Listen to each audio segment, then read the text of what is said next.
तुम्हारी आंखों में ये जो चमक है ना, इसे मैं अच्छे से पहचानता हूँ। ये वही चमक है जो उन 10 लड़कों की आंखों में थी, जो समंदर के रास्ते उस रात मुंबई में घुसे थे।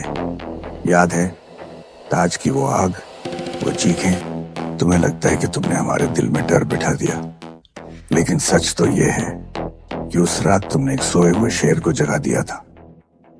वो तो शुरुआत थी। अभी तो तुम लोगों को और भी बहुत कुछ देखना बाकी है। हम पीछे नहीं हटेंगे।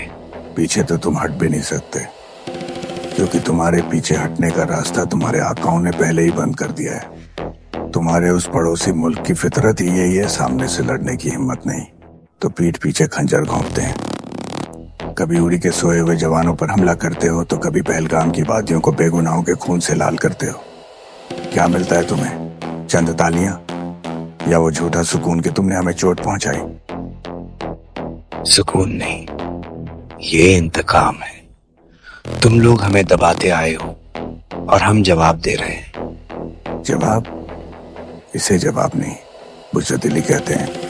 तुम्हारे उस मुल्क में जहां रोटी के लाले पड़े, वहां के आका तुम्हें जन्नत के सपने दिखाकर यहां मरने के लिए भेज देते हैं।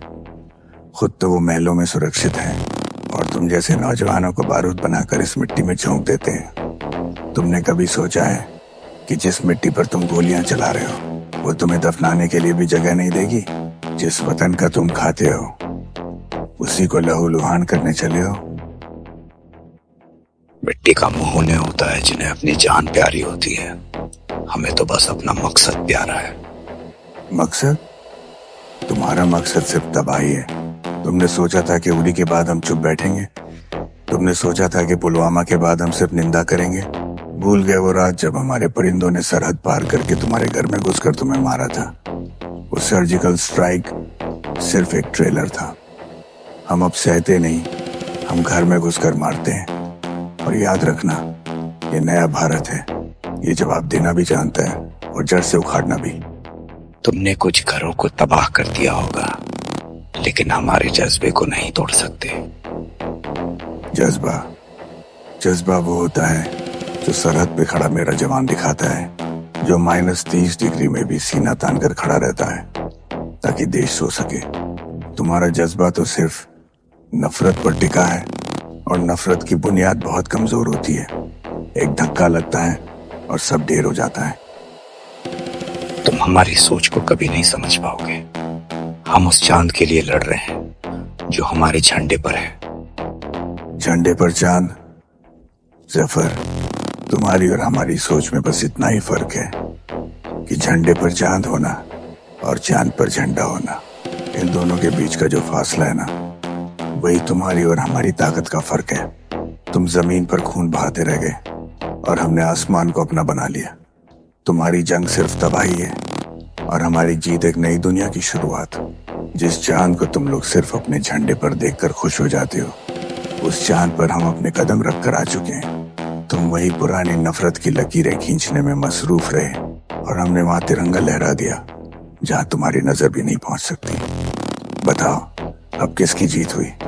तुम्हारी उस नफरत की जो तुम्हें इस अंधेरी को हम लोग सिर्फ अपने झंडे पर देखकर खुश हो जाते हो। उस चांद पर हम अपने कदम रख कर आ चुके हैं। तुम वही पुरानी नफरत की लकीरें खींचने में मसरूफ रहे, और हमने वहां तिरंगा लहरा दिया जहां तुम्हारी नजर भी नहीं पहुंच सकती। बताओ, अब किसकी जीत हुई? तुम्हारी उस नफरत की जो तुम्हें इस अंधेरी कोठरी में ले आई, या हमारी उस हिम्मत की जिसने पूरी दुनिया को झुकने पर मजबूर कर दिया? ये सब बातें, वक्त बदलेगा।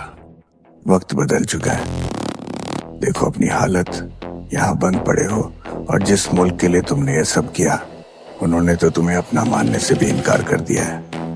उनके लिए तुम सिर्फ एक इस्तेमाल की हुई वस्तु हो।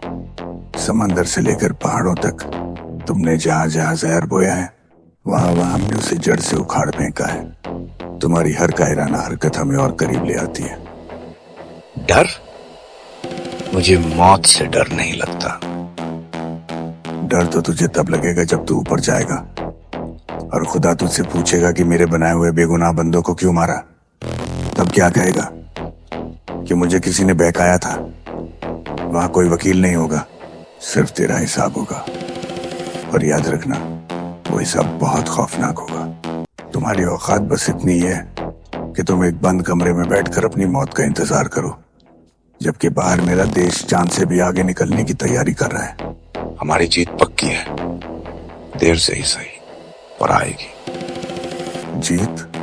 जीत की बात वो करते हैं जिनके पास खोने के लिए कुछ होता है। तुम तो पहले ही सब हार चुके हो, अपना घर, अपना परिवार, अपनी पहचान और अपना खुदा भी। खुदा कभी नहीं कहता कि किसी मासूम का गला काटो। तुमने तो धर्म को भी ढाल बना लिया। जब तुम उस रात होटलों में गोलियां चला रहे थे, तब तुमने ये नहीं देखा कि मरने वाला हिंदू था या मुसलमान। तुमने बस इंसानियत को मारा, और जो इंसानियत को मारता है उसे जीने का कोई हक नहीं होता। अब तुम मुझे मारोगे? मार दो, मैं तैयार हूं। मारना तो बहुत आसान है जफर, एक गोली और सब खत्म। लेकिन मैं चाहता हूं कि तू जिए और देखे कि जिस सिस्टम को तू हिलाने आया था वो और भी मजबूत हो रहा है। तू देखे कि कैसे यहाँ के लोग जिन्हें तू बांटने आया था वो ईद और दिवाली साथ मना रहे हैं। तू देखे कि कश्मीर की गलियों में अब गोलियां नहीं बल्कि बच्चों के हंसने की आवाजें आती हैं। तेरी सबसे बड़ी हार तेरी मौत नहीं, तेरी ये जिंदगी होगी जहां तू हर दिन अपनी नाकामी का जश्न मनाएगा।